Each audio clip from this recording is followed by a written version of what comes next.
Hello student, मैं एकता सिंह आप सभी का ज्ञान चैतन्य चैनल में बहुत बहुत स्वागत करती हूँ। आज के इस टॉपिक में हम तुगलक वंश से रिलेटेड जो क्वेश्चन आंसर है उसको यहाँ पर देखेंगे।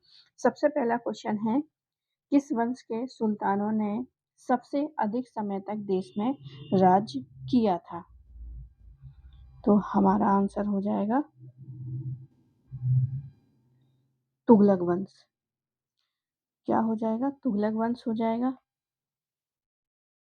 इन्होंने ही सबसे ज़्यादा समय तक जो है पूरे दिल्ली सल्तनत में, अगर देखा जाए सल्तनत पीरियड में, तो तुगलक वंश ने ही सबसे ज़्यादा जो है सबसे ज़्यादा क्या किया?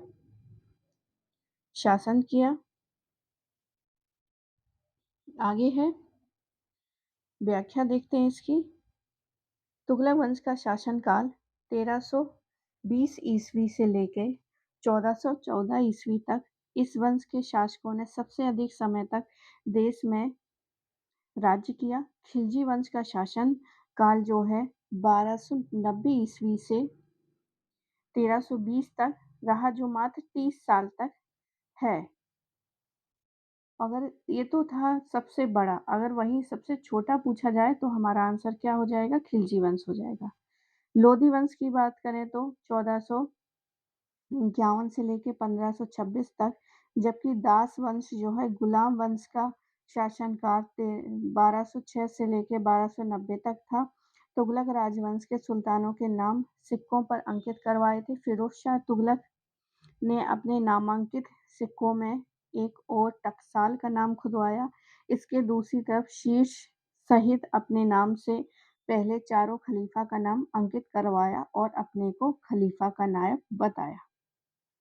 आगे देखते हैं, निम्नलिखित में से किस राजवंश के सुल्तानों ने सामान्यतः खलीफा के नायब के रूप में अपना नाम सिक्कों पर अंकित करवाया था? तो आंसर क्या हो जाएगा? तुगलक।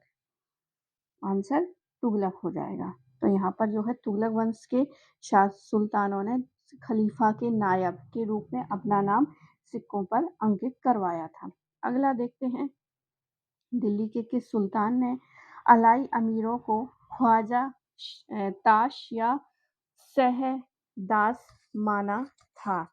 दिल्ली के किस सुल्तानों ने अलाई अमीरों को ख्वाजा ताश या सहदास माना था? तो आंसर हमारा गयासुद्दीन तुगलक हो जाएगा।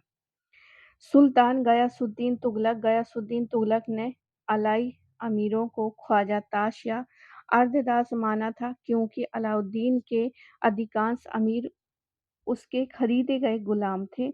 गयासुद्दीन तुगलक राजस्व निर्धारण हेतु भूमि मापन से संबंध नहीं था। उसने अलाउद्दीन खिलजी की मसाहत पद्धति यानी नाप जोख को त्याग कर राजस्व निर्धारण के लिए बटाई तथा नस्क प्रणाली को पुनः प्रचलित किया। उसने किसानों के हित में कार्य किए तथा राजस्व अधिकारी को आदेश दिया कि राजस्व की दर में बढ़ोतरी एक वर्ष में 1/10, 1/11 भाग से अधिक नहीं होनी चाहिए। दिल्ली सल्तनत में गयासुद्दीन तुगलक नहर खुदवाने वाला पहला सुल्तान था, जबकि सल्तनत-कालीन शासकों में सर्वाधिक नहरें खुदवाने का श्रेय फिरोज तुगलक को प्राप्त है। आगे देखते हैं, अगला क्वेश्चन है, निम्नलिखित में से कौन सा सुल्तान राजस्व निर्धारण हेतु भूमि मापन से संबंध नहीं था? तो आंसर हो जाएगा गयासुद्दीन तुगलक। इन्होंने ही जो है नहरें खुदवाई थी। आगे देखते हैं, दिल्ली के किस सुल्तान ने यह नियम बनाया कि किसी एक वर्ष में भूभाग 1/10 या 1/11 से अधिक वृद्धि नहीं की जा सकती? तो गयासुद्दीन तुगलक ने ही ये निर्णय लिया था। तो काफी इंपॉर्टेंट क्वेश्चन है। आगे देखते हैं, दिल्ली में वो है कौन सा सुल्तान था जिसने भूमि की नाप की आज्ञा निरस्त करके उसके स्थान पर गल्ला बटाई को अपनाया था? तो यहाँ पर आंसर गयासुद्दीन तुगलक हो जाएगा। अगला क्वेश्चन देखते हैं, कृषि को समुन्नत करने के लिए नहर खुदवाने के संदर्भ में 13वीं शताब्दी का निम्नलिखित में पहला शासक होने का श्रेय किसे दिया जाता है? तो गयासुद्दीन तुगलक। तो तुगलक ने ही गयासुद्दीन तुगलक ने ही सबसे पहले नहरों का जो है खुदवाने का श्रेय इनको जाता है। बाकी जाल बिछाने का काम जो है मतलब बहुत ज़्यादा उन्होंने नहरें का एकदम जाल बिछा दिया था, फ़िरोज़ शाह तुगलक होगा। आगे है किसने कहा था कि दिल्ली अभी दूर है? तो निज़ामुद्दीन औलिया ने कहा था और ये किसके लिए कहा था? गयासुद्दीन तुगलक के लिए। अब इसकी व्याख्या देख लेते हैं। दिल्ली सल्तनत के शासक गयासुद्दीन तुगलक तथा शेख निजामुद्दीन औलिया से मतभेद था। इब्न बतूता के अनुसार जब सुल्तान गयासुद्दीन बंगाल में था, तभी उसे उलुग खां या मोहम्मद बिन तुगलक के व्यवहार के चिंताजनक समाचार प्राप्त हुए। उसे सूचना मिली कि वह अपने समर्थकों की संख्या बढ़ा रहा है और शेख निजामुद्दीन औलिया का शिष्य बन गया है। उसे उस शेख से सुल्तान के संबंध अच्छे न थे। सुल्तान ने उलुग खां और निजामुद्दीन औलिया को दिल्ली पहुंचाने पर दंड देने की धमकी दी, जिसके बारे में औलिया ने कहा था कि दिल्ली अभी दूर है। आगे है इसमें से किस सुल्तान ने देवगिरी का नाम कुबतुल इस्लाम रखा था? तो आंसर हमारा मोहम्मद बिन तुगलक हो जाएगा। तो देवगिरी का नाम बदलकर कुबतुल इस्लाम रखा था मोहम्मद बिन तुगलक ने। सुल्तान मोहम्मद बिन तुगलक ने बहुत इम्पोर्टेंट है क्योंकि जो तुगलक वंश है वो हमेशा हमें यूजीसी नेट में मिलता है, तो क्या पता ये वाला क्वेश्चन भी आप लोगों से पूछ लिया जाए, क्योंकि अभी तक तो इस तरह से क्वेश्चन जो है नहीं पूछा गया है। हाँ, तुगलक से हमेशा एक क्वेश्चन पक्का आता है। सुल्तान मोहम्मद बिन तुगलक ने 1326 और 27 में अपनी राजधानी दिल्ली से देवगिरी परिवर्तित करने का निर्णय लिया था। उसका नाम कुवतुल इस्लाम रखा। उसके पूर्व कुतुबुद्दीन मुबारक खिलजी ने देवगिरी का नाम कुतुबाबाद रखा था। अगर हम इससे बात पहले की बात करें तो कुतुबुद्दीन मुबारक खिलजी जिसने खुद को ही खलीफा घोषित कर लिया था, उसने देवगिरी का नाम जो है कुतुबाबाद रखा था। मोहम्मद तुगलक नवीन प्रयोगों वाला एक महत्वाकांक्षी क्या था? सुल्तान था। और इस वाले क्वेश्चन से जो है ना हम पक्का है कि एक जो है क्वेश्चन आपका इससे आपको एग्ज़ाम में देखने को मिलेगा, क्योंकि तुगलक जो है हमेशा एग्ज़ामिनर पूछता ही पूछता है। इसकी व्याख्या बहुत इम्पोर्टेंट है। इसकी 4 योजनाएँ निम्नलिखित थी। पहली योजना के अंतर्गत दोआब कर, तो पहली है दोआब कर। बर्नी के अनुसार इसे 10 या 20 गुना अधिक कर दिया गया। दूसरी योजना जो थी राजधानी परिवर्तन की रही। मोहम्मद तुगलक ने सांकेतिक मुद्रा चलवाई। खुरासान सैन्य अभियान की योजना मोहम्मद तुगलक ने 1336 से लेकर 37 में बनाई थी। भारत में सर्वप्रथम सांकेतिक मुद्रा का प्रचलन जो है मोहम्मद बिन तुगलक ने किया था। बर्नी के अनुसार खजाने में धन की कमी और साम्राज्य विस्तार की नीति को कार्य रूप में परिणित करने का कारण जो है मोहम्मद बिन तुगलक को सांकेतिक मुद्रा चलानी पड़ी, जबकि आधुनिक इतिहासकारों का कहना है कि अंतर्राष्ट्रीय बाजारों में चांदी के अभाव के कारण उनका प्रचलन किया गया था। मोहम्मद बिन तुगलक का योजना प्रतीक मुद्रा योजना असफल रही क्योंकि उसका मुद्रा निर्गमन पर उचित नियंत्रण नहीं था। आगे देखते हैं मोहम्मद बिन तुगलक अपनी राजधानी दिल्ली से कहाँ लेके आ गया था? तो दौलताबाद ले गया था। मोहम्मद बिन तुगलक की 4 योजनाओं पर विचार कीजिए। ये वाला जो क्वेश्चन है, पता नहीं कितने बार यूजीसी ने पूछा है, तो इसको याद रखिए, हमेशा पूछता ही है मोहम्मद बिन तुगलक से क्वेश्चन। तो यहाँ से सबसे पहले जो है उसने क्या किया था, दोआब कर लगाया था, तो अभी ऊपर व्याख्या में देखा था। फिर उसके बाद क्या करता है, राजधानी परिवर्तन कर देता है। खुरासान अभियान सबसे लास्ट में जाएगा। फिर उसके बाद आएगा सांकेतिक मुद्रा और खुरासान सबसे लास्ट में है। आगे है भारत में सबसे सर्वप्रथम सांकेतिक मुद्रा यानी टोकन करेंसी, तो मोहम्मद बिन तुगलक हो जाएगा। अब ए और आर देखते हैं। मोहम्मद बिन तुगलक की प्रतीक मुद्रा योजना असफल सिद्ध हुई, बिल्कुल हुई। मोहम्मद बिन तुगलक का मुद्रा निर्गमन पर उचित नियंत्रण नहीं था। तो बिल्कुल दोनों ही सही है, व्याख्या भी सही हो जाएगी। आगे देखते हैं, दिल्ली के कुल किस सुल्तान ने एक पृथक कृषि विभाग की स्थापना की एवं फसल चक्र की योजना बनाई थी? तो मोहम्मद बिन तुगलक यहाँ पर सही आंसर हो जाएगा।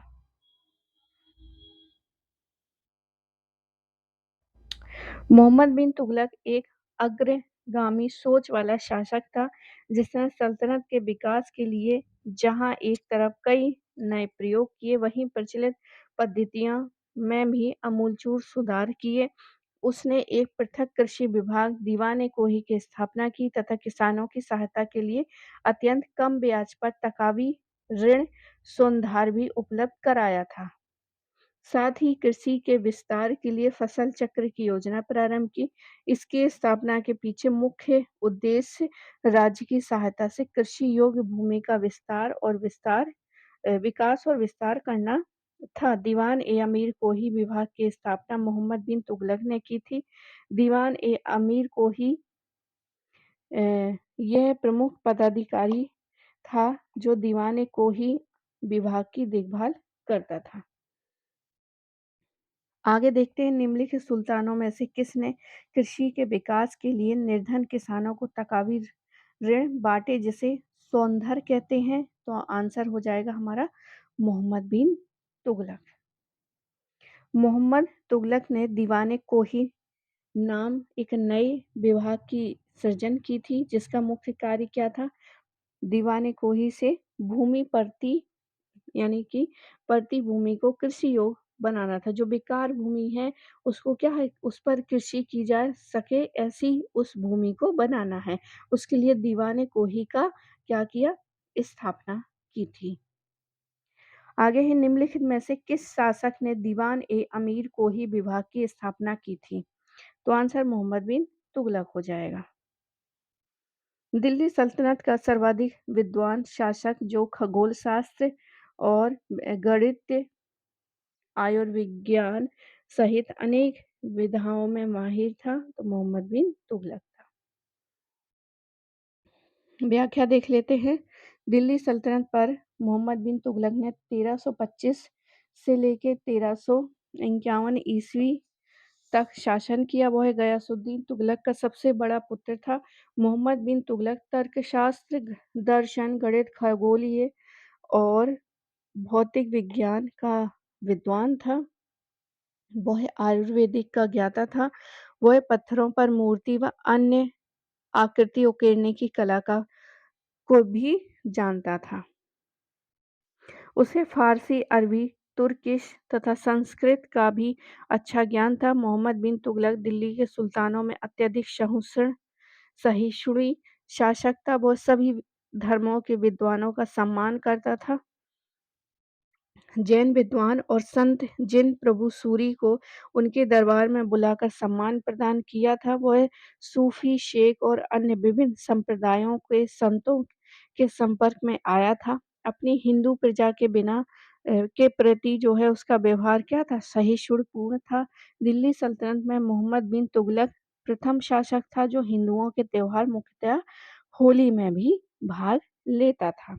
उसने गैर तुर्कों और भारतीय मुसलमानों को भी सरकारी पदों पर नियुक्त किया।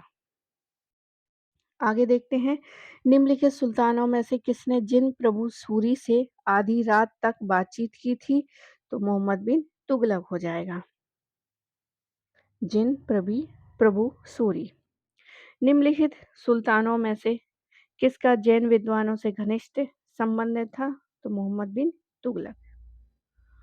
निम्नलिखित में से दिल्ली का कौन पहला सुल्तान था जिसने होली के उत्सव में भाग लिया? तो आंसर हो जाएगा मोहम्मद बिन तुगलक। अमीर ए सादों की नियुक्ति करने वाला प्रथम सुल्तान कौन था? अमीर ए सादों की नियुक्ति करने वाला प्रथम सुल्तान मोहम्मद बिन तुगलक था। मोहम्मद बिन तुगलक विदेशियों का बड़ा सम्मान करता था। राजाज्ञा द्वारा भारत आने वाले सभी विदेशियों को अजीज की उपाधि दे रखी थी। इन्हीं विदेशी अमीरों को अमीर ए सादो कहा जाता था। आगे चल के इन लोगों ने सुल्तान के विरुद्ध जो है विद्रोह करना आरंभ कर दिया। फलस्वरूप मोहम्मद बिन तुगलक ने उनका कठोरतापूर्वक दमन कर दिया। चीन से मोहम्मद तुगलक का मैत्रीपूर्ण संबंध था। 1341 में चीनी सम्राट तोगन तैमूर ने अपना एक शिष्टमंडल दिल्ली भेजकर हिमालय के प्रदेश में बौद्ध मंदिरों के जीर्णोद्धार के लिए आज्ञा मांगी थी। 1342 में मोहम्मद तुगलक ने भी इब्न बतूता को राजदूत बनाकर मंगोल सम्राट के दरबार में भेज दिया। अगला क्वेश्चन है, वह दिल्ली सल्तनत जिसके यहाँ चीन के मंगोल सम्राट का एक शिष्टमंडल कुछ बौद्ध मंदिरों को देखने की अनुमति के लिए आया था, तो मोहम्मद बिन तुगलक हो जाएगा। आगे है, किसने कहा था मेरा साम्राज्य रुग्ण हो गया है और वह किसी उपचार से ठीक नहीं हो सकता। वैद्य सरदर्द ठीक करता है तो तदुपरांत बुखार हो जाता है। वह बुखार ठीक करने की कोशिश करता है तो कुछ हो जाता है। तो मोहम्मद बिन तुगलक के लिए ही ये कोटेशन है। अब यहाँ पर व्याख्या देख लेते हैं। मोहम्मद बिन तुगलक के अंतिम समय में उसके साम्राज्य के अधिकांश भाग उससे अलग हो गए। दक्षिण स्वतंत्र हो गया, बंगाल टूटा, सिंध भी अलग हो गया तथा बहुत सारी परेशानी होकर मोहम्मद बिन तुगलक ने ऐसी टिप्पणी की थी। आगे है, राजा को अपनी प्रजा से मुक्ति मिली। मतलब जब मोहम्मद बिन तुगलक की मृत्यु हो जाती है तब ऐसा एक जो अ, बदायूनी है वो ऐसा लिखते हैं। तो राजा को अपनी प्रजा से मुक्ति मिल गई और प्रजा को उसके अपने राजा से। ये किसके निधन है? तो बिल्कुल मोहम्मद बिन तुगलक के निधन के लिए बदायूं ने लिखा था। उपर्युक्त कथन इतिहासकार बदायूं ने का है। उसने मोहम्मद बिन तुगलक की मृत्यु पर कहा था, उसकी सनक भरी नीतियों के कारण प्रजा को अनेक कष्ट उठाने पड़े। उसके द्वारा दोआब में कर वृद्धि, राजधानी परिवर्तन, सांकेतिक मुद्रा का प्रचलन, कराचल एवं खुरासान अभियान आदि ऐसे कार्य किए गए जिससे वह आलोचना का पात्र बना। उसके संबंध में एल्फिंस्टन ने लिखा है कि मोहम्मद तुगलक में पागलपन का कुछ अंश था। इसी कारण एल एल श्रीवास्तव के अनुसार उसमें विरोधी तत्वों का मिश्रण था। तो पागलपन के कुछ अंश एल्फिंस्टन कहते हैं और एल श्रीवास्तव विरोधी तत्वों का मिश्रण बताते हैं मोहम्मद बिन तुगलक के लिए। आगे है, मूर देश का यात्री इब्न बतूता किसके शासनकाल में भारत आया था? तो मोहम्मद बिन तुगलक के समय में। तो मोरक्को वासी इब्न बतूता जिसने उत्तरी अफ्रीका से अपनी यात्रा प्रारंभ की और 1334 में मोहम्मद बिन तुगलक के शासनकाल में दिल्ली पहुंचा। यहाँ उसे दिल्ली का काजी नियुक्त किया गया जो लगभग 8 वर्षों तक इस पद पर रहा। यह मोहम्मद बिन तुगलक के दूत के रूप में चीन भी गया था। उसने सल्तनत काल की डाक व्यवस्था का विस्तृत विवरण दिया है। तो डाक व्यवस्था का वर्णन किसने किया है? इब्न बतूता ने किया। दरोगा ए चौकी, डाक चौकी, डाक विभाग का गुप्तचर विभाग का प्रधान अधिकारी होता था। वह अपने अधीनस्थ कर्मचारियों की सहायता से साम्राज्य के विभिन्न भागों में होने वाली घटनाओं की जानकारी एकत्र करता था तथा उसकी सूचना बादशाह की सेवा में प्रेषित करता था। साम्राज्य के विभिन्न भागों को डाक ले जाने की व्यवस्था भी यही अधिकारी करता था। इस कार्य में दरोगा की सहायता के लिए वाकिया नवीस, सवाने निगार, खुफिया नवीस और हरकारी होते थे। इब्न बतूता द्वारा अरबी भाषा में लिखा गया उसका वृत्तांत जिसे रेहला कहा जाता है, 14वीं शताब्दी में भारतीय उपमहाद्वीप के सामाजिक तथा सांस्कृतिक जीवन के विषय में बहुत ही प्रचुर तथा रोचक जानकारियाँ देता है। राजधानी दिल्ली को पहली बार जब उसने देखा तो उसने दिल्ली को विश्व के उत्कृष्टतम शहरों में से एक के रूप में बताया। इसामी, बरनी, इब इब्न बतूता मोहम्मद बिन तुगलक के समकालीन थे। इसामी के ग्रंथ फुतुह-उस-सलातीन में 14वीं शताब्दी के दक्षिण भारत की राजनीतिक, सामाजिक, आर्थिक स्थिति तथा मोहम्मद बिन तुगलक के समय दक्षिण भारत में हुए विद्रोहों का वर्णन है। जियाउद्दीन बर्नी एक इतिहासकार एवं राजनीतिक विचारक था जिसने तारीख-ए-फिरोजशाही की रचना की। आगे है इब्न बतूता कहाँ का यात्री था? तो ये यात्री था अफ्रीका का। आगे है निम्नलिखित में से किसने सल्तनत काल में डाक व्यवस्था का विस्तृत वर्णन दिया था? तो इब्न बतूता ने। अगला क्वेश्चन है इसमें से किसने दिल्ली को विश्व के उत्कृष्टतम शहरों के रूप में बताया है? तो आंसर हमारा हो जाएगा इब्न बतूता। इसामी बर्नी और इब्न बतूता मुस्लिम शासक के समकालीन थे। किसके समकालीन थे? इब्न मोहम्मद बिन तुगलक के। आगे है निम्नलिखित सुल्तानों में से किसे बहराइच में सैयद सलार महमूद गाजी की दरगाह की यात्रा की थी? तो आंसर यहाँ पर दो आंसर है, एक तो फिरोज शाह तुगलक है और एक मोहम्मद बिन तुगलक है। तो मोहम्मद बिन तुगलक ने इब्न बतूता के साथ सैयद सलार मोहम्मद गाजी की दरगाह की यात्रा की थी। इसके बाद मोहम्मद शाह तुगलक ने भी बहराइच में सैयद सलार मसूद गाजी की दरगाह की यात्रा की थी। मोहम्मद बिन तुगलक प्रथम सुल्तान था जिसने बहुसंख्यक हिंदू जनता से सहिष्णुतापूर्व व्यवहार किया एवं हिंदुओं को भी योग्यता के आधार पर पद प्रदान किया। उसने रतन नामक हिंदू को सिंध का राज्यपाल बनाया और उसे अजीम उस सिंध की उपाधि भी की थी। किसको? रतन ने। और किसने? किसके समय में है? ये मोहम्मद बिन तुगलक के समय में है। उसने साई राज नामक व्यक्ति को मंत्री बनाया था तथा दक्षिण का नायब वजीर धारा भी हिंदू था। आगे है रतन नाम के हिंदू को किसके शासनकाल में राजस्व अधिकारी के रूप में नियुक्त किया था? तो मोहम्मद बिन तुगलक। ए ऑप्शन यहाँ पर सही हो जाएगा। आगे देखते हैं इतिहासकार जियाउद्दीन बर्नी के अनुसार दिल्ली का आदर्श सुल्तान कौन था? तो आंसर फिरोज शाह तुगलक। तो ये जो बर्नी है इतिहासकार फिरोज शाह तुगलक को क्या मानते हैं? दिल्ली का आदर्श सुल्तान मानते हैं। आगे है इतिहासकार जियाउद्दीन बर्नी के अनुसार दिल्ली का आदर्श सुल्तान फिरोज शाह तुगलक था। बर्नी एवं अफीफ दोनों फिरोज शाह तुगलक को आदर्श एवं श्रेष्ठ सुल्तान मानते थे। फिरोज शाह तुगलक के अध्यादेशों का संग्रह फतूहात ए फिरोजशाही में था। फतूहात ए फिरोजशाही की रचना फिरोज शाह तुगलक ने अपनी आत्मकथा के रूप में की थी। उसने सुल्तान के सैन्य अभियानों एवं राजनीतिक कर्तव्यों का वर्णन है। इस पुस्तक को लिखने का फिरोज शाह का मुख्य उद्देश्य जो है स्वयं को एक आदर्श मुस्लिम शासक सिद्ध करना था। भारत के सिराज-ए-हिंद नाम से प्रसिद्ध शहर जो है जौनपुर की स्थापना फिरोज शाह तुगलक ने अपने भाई जौना खां की स्मृति में की थी। जौनपुर की प्रसिद्ध अटाला मस्जिद का निर्माण वर्ष 1408 में शर्की सुल्तान इब्राहिम शाह द्वारा जामा मस्जिद का निर्माण 1470 में हुसैन शाह शर्की द्वारा किया गया था।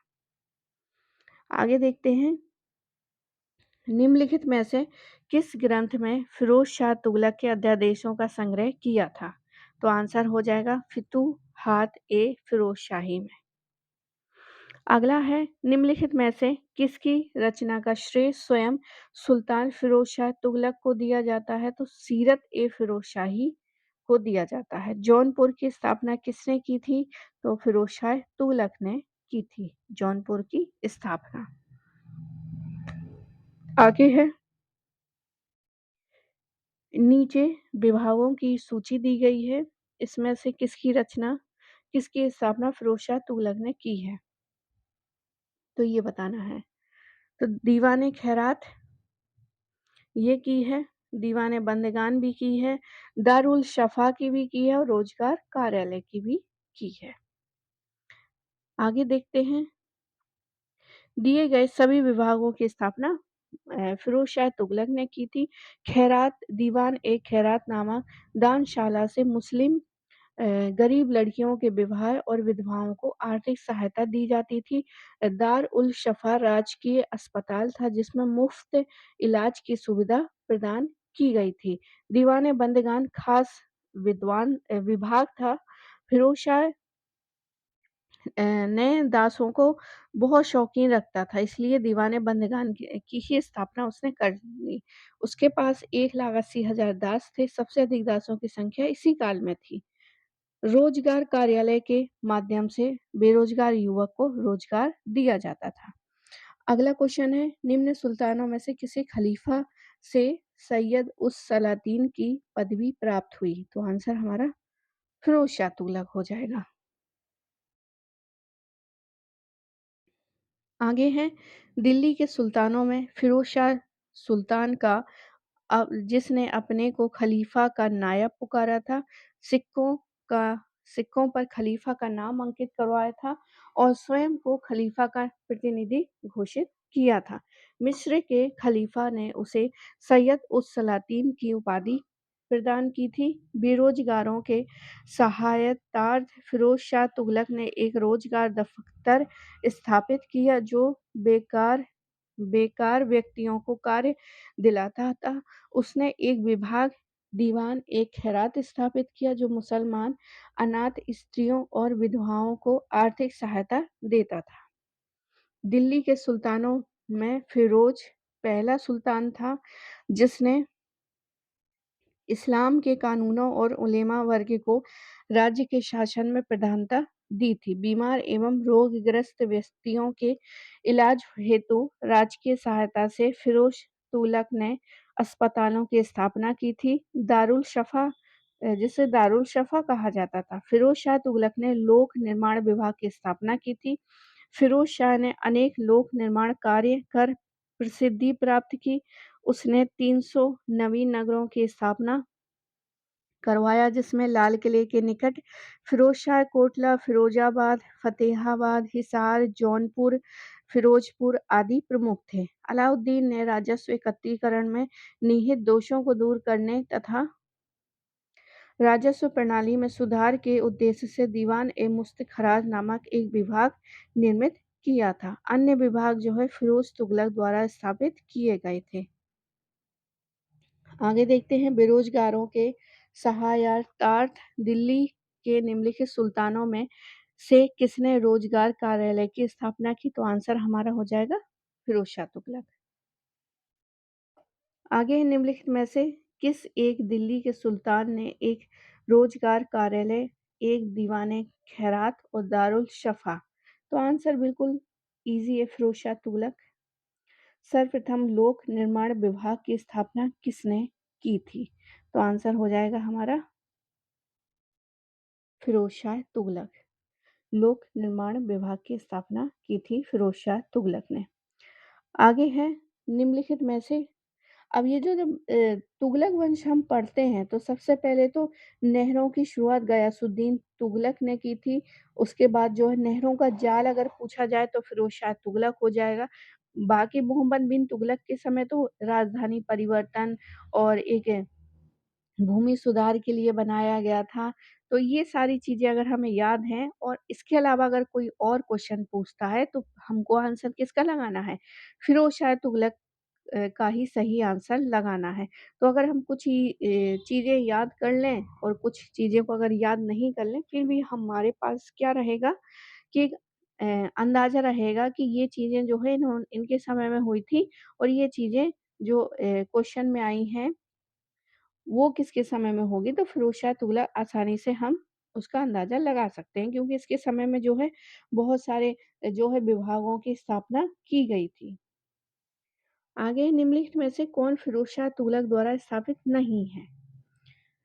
तो दीवान-ए-खैरात थी, दीवान-ए-बंदगान था, दारुल शफ़ा था और मुस्त-खराज नहीं था। तो सही आंसर मुस्त-खराज हो जाएगा। मालवा के संस्थापक एवं शासक हुसैन घुरी को किसने दिलावर खान की उपाधि दी थी? तो आंसर हो जाएगा हमारा फिरोज तुगलक। फिरोज तुगलक।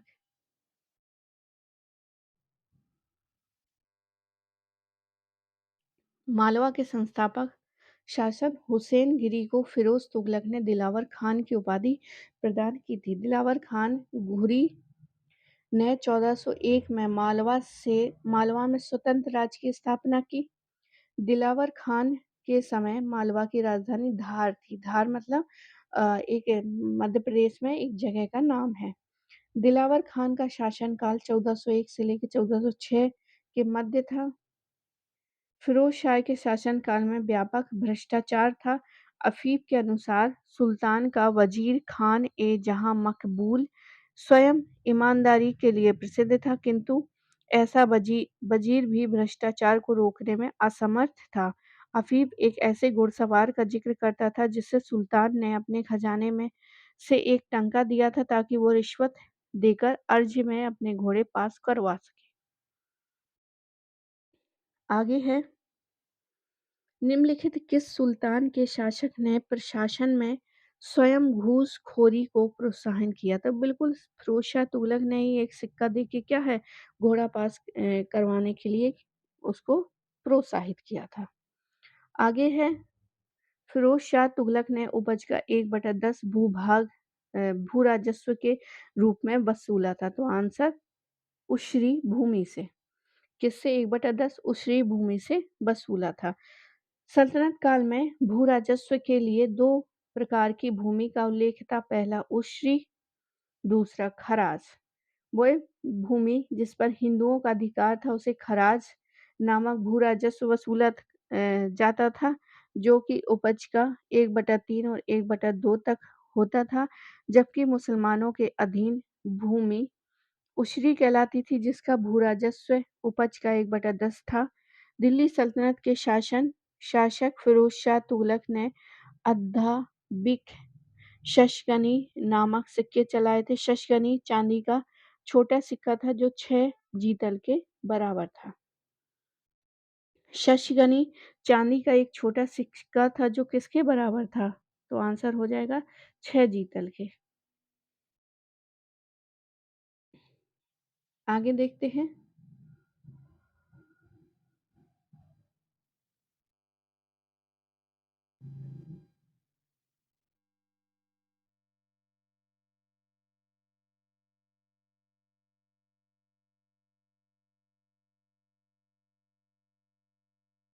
अगला क्वेश्चन है, दिल्ली के किस सुल्तान ने सर्वप्रथम मुस्लिम स्त्रियों को दिल्ली के बाहर स्थित मजारों पर जाने पर प्रतिबंध लगाया था? तो यही थे, फिरोज तुगलक जी ही थे जिन्होंने मजारों पर जाने पर महिलाओं को क्या कर दिया, बैन कर दिया कि आप नहीं जाएंगे। आगे है, फिरोज तुगलक एक कट्टर सुन्नी मुसलमान था। उसका जन्म एक हिंदू माता के गर्भ से हुआ था, किंतु वह हर कार्य उलेमा की राय पर करता था। इसलिए बर्नी ने उसे पहला सच्चा मुस्लिम शासक कहा है। तो बर्नी यहाँ पर देखिए उसको क्या कहते हैं, पहला सच्चा मुसलमान कहते हैं। इसके समय में राज्य की व्यवस्था धर्म में प्रभावित थी। फिरोज तुगलक मुस्लिम स्त्रियों के प्रति भी असहिष्णु था। वे मजारों एवं दरगाहों पर भी अ, दर्शन के लिए नहीं जा सकती थी। फिरोज शाह तुगलक सरकारी खर्च पर मुसलमानों के लिए मक्का मदीना की हज यात्रा की व्यवस्था करने वाली प्रथम भारतीय शासक था। फिरोज ने हिंदुओं को जिम्मी यानी कि इस्लाम स्वीकार न करने वाला कहा है तथा हिंदू ब्राह्मणों पर भी जजिया कर लगा दिया। फिरोज शाह तुगलक ब्राह्मणों पर जजिया कर लगाने वाला पहला मुस्लिम शासक था। साथ ही उसने एक नया कर सिंचाई कर एक अशर्ब लगाया जो उपज का 1/10 भाग था। उल्लेखनीय है कि उस समय तक ब्राह्मणों को जजिया कर से मुक्त रखा गया था। आगे है, राज्य के खर्च पर हज की व्यवस्था करने वाला पहला भारतीय शासक था फिरोज शाह तुगलक। फिरोज शाह तुगलक। दिल्ली के किस सुल्तान ने ब्राह्मणों पर भी जजिया लगाया था? तो आंसर हमारा हो जाएगा फिरोज शाह तुगलक। निम्नलिखित में से कौन सिंचाई लगाने वाला दिल्ली का प्रथम सुल्तान था? तो फिरोज शाह तुगलक था। आगे है टोपरा और मेरठ से 2 अशोक स्तंभ दिल्ली कौन लाया था? तो फिरोज शाह तुगलक लाए थे। हरियाणा के यमुनानगर जिले में टोपरा नामक गांव में अशोक का एक अभिलेख था, जिसे फिरोज शाह तुगलक दिल्ली लाया था। यह एकमात्र ऐसा स्तंभ है जिस पर अशोक के 7 स्तंभ लेख उत्कीर्ण हैं, जबकि शेष स्तंभ पर 6 लेख ही उत्कीर्ण मिलते हैं। यह अशोक का अंतिम अभिलेख है। इसके अलावा मेरठ में एक अभिलेख को भी फिरोज शाह दिल्ली लाया था। फिरोज शाह तुगलक ने अशोक के विशाल पत्थर स्तंभ को सोने का स्तंभ कहा है। आगे देखते हैं अगला क्वेश्चन। निम्नलिखित सुल्तानों में से किसने अशोक के विशाल पत्थर स्तंभ को सोने का स्तंभ कहा है? तो फिरोज शाह तुगलक हो जाएंगे। निम्न में से किस राजवंश के अंतर्गत विजारत का चरमोत्कर्ष हुआ है? तो विजारत का चरमोत्कर्ष जो है तुगलक वंश में हुआ है विजारत का। सल्तनत काल में वजीर का दायित्व केवल सैनिक विभाग तक सीमित नहीं था। अफीफ लिखते हैं तुगलक काल में वजीर पद का न केवल महत्व बढ़ा बल्कि फिरोज के समय यह चरम शिखर पर पहुंच गया। पार्वती तुगलक काल में निर्बल अधिकारियों के कारण यह अधिक शक्तिशाली होते गए। नसरुद्दीन महमूद के समय एक नए कार्यालय यानी कि वकील ए सुल्तान की स्थापना हुई। तुगलक काल जो है विजारत का स्वर्ण काल कहा गया है। वह पहला सल्तनत-कालीन शासक था जिसने मिस्र के खलीफा के प्रति श्रद्धा प्रकट की थी तथा स्वयं को उसका प्रतिनिधि कहा था। उसने अपने खुतबे में कुतुबुद्दीन ऐबक को छोड़कर अन्य सभी पूर्ववर्ती शासकों का नाम सम्मिलित किया। तैमूर ने धन प्राप्ति की लालसा तथा काफिरों का विनाश करने के उद्देश्य से 1398 में भारत पर आक्रमण किया। इस समय दिल्ली का सुल्तान नसरुद्दीन महमूद था। वह तैमूर के आक्रमण को रोक न सका। तैमूर ने लाखों लोगों का वध कर दिया और प्रत्येक स्थान से अकूत संपत्ति लूट ले गया। तैमूर के आक्रमण से दिल्ली सल्तनत में मार-काट, लूट-मार, भूखमरी बढ़ी तथा यही उसकी प्रतिष्ठा और पतन का मुख्य कारण बना। उसे अपार धन राशि लूट में प्राप्त हुई। तैमूर में दिल्ली के से शिल्पियों को चुनकर समरकंद भेज दिया, जहां उन्होंने उसके लिए जामा मस्जिद का निर्माण किया। अगला क्वेश्चन है सुल्तान फिरोज तुगलक के खुतबे में सभी पूर्ववर्ती सुल्तानों के नाम सम्मिलित हैं। निम्नलिखित नामों में से कौन सा एकमात्र अपवाद है? तो आंसर हो जाएगा कुतुबुद्दीन ऐबक। कुतुबुद्दीन ऐबक को इन्होंने पूर्ववर्ती सुल्तानों के सम्मिलित नहीं किया है, बाकी सभी सुल्तानों का नाम अपने खुतबे में पढ़ा है। अगला क्वेश्चन है तैमूर ने किसके काल में भारत पर आक्रमण किए और दिल्ली को लूटा? तो आंसर हो जाएगा हमारा मोहम्मद बिन तुगलक।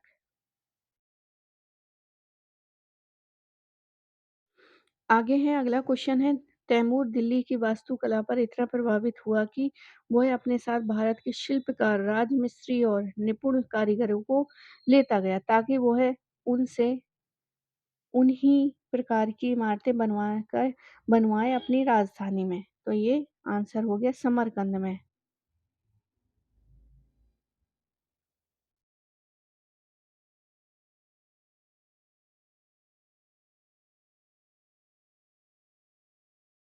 तो आंसर हो जाएगा समरकंद।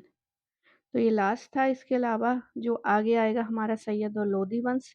तो आई होप आपको ये वीडियो पसंद आया होगा। पसंद आया हो तो प्लीज़ लाइक करें, शेयर करें और पूरा वीडियो देखने के लिए आप सभी का बहुत-बहुत धन्यवाद। मिलते हैं हम अगले वीडियो में।